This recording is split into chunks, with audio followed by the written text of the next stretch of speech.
you were to look at any great university right now, I really do think the next 5 to 10 years are going to be massive transformation in higher education. Carolina is one of the leading schools in the nation, so they're going to be driving some of that change.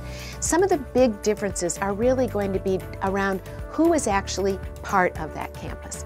The residential students that we're used to, are we going to be continuing to expand as we're doing here with transfer students from community colleges? Will we see more students coming back after having been out of the workforce for a while? These are things that a great public university must do to keep all of the citizens able to be part of the knowledge economy that is building. We're seeing changes in budget. I don't really see a time when there's going to be increasing amounts of money, as much as I'd like to see that. So the philanthropic arms will be growing.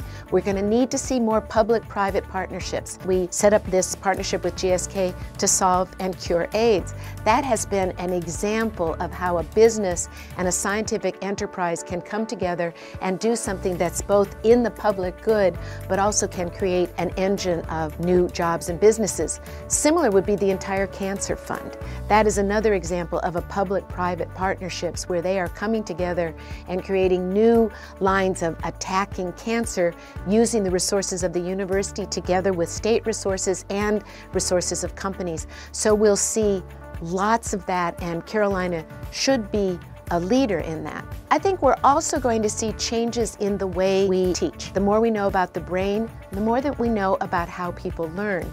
And some of that does allow us to take better advantage of online resources while also understanding their limitations. There isn't just one perfect way to teach, and so we need to be the leaders in helping people understand how best and most effectively to teach. I think you'll see that, and an institution like Carolina should be a leader, but there are other places all around the country that are popping up like that. So the competition a great university is facing is really important, and people have to be very mindful of it. Things change so quickly now that you cannot rest on your laurels for a second. What made you great 2 years ago, if you haven't kept up, can actually put you at the end of the pack. So I think you're going to see a lot more dynamism in the best universities. I think you're going to see universities spending much more effort trying to really work with local communities to understand what's happening as jobs are being automated. That is happening so rapidly. It's not 2 years away, it's not 5 years away, it's right now.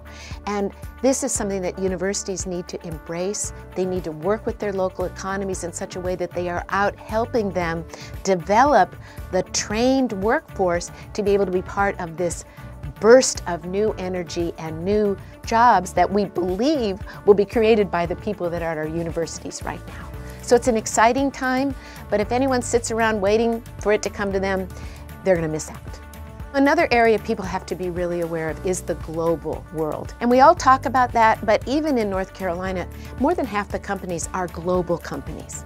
This is not a time to be only living in your own sandbox. This is a time when reaching out across the state, across the nation, across the globe is essential. If we're training people to be part of a workforce of tomorrow, they have to be completely conversant, competent in the diversity that is not just their local neighborhood, but that is the entire world. So the best universities are going to be the ones that are very actively pursuing that global connection. There are a lot of examples at Carolina, but the business school is one outstanding example. When you listen to the dean talk about it, he said there is no business education that is not global, because that is exactly how economies work. Our Gilling School of Global Public Health takes a look across the globe. Diseases, these transfer globally. We can learn from things happening in other countries about how we solve problems here. These are very broad-reaching, so I think that global perspective has to be something that isn't just an extra for a few students. It has to be embedded in the experience of all students.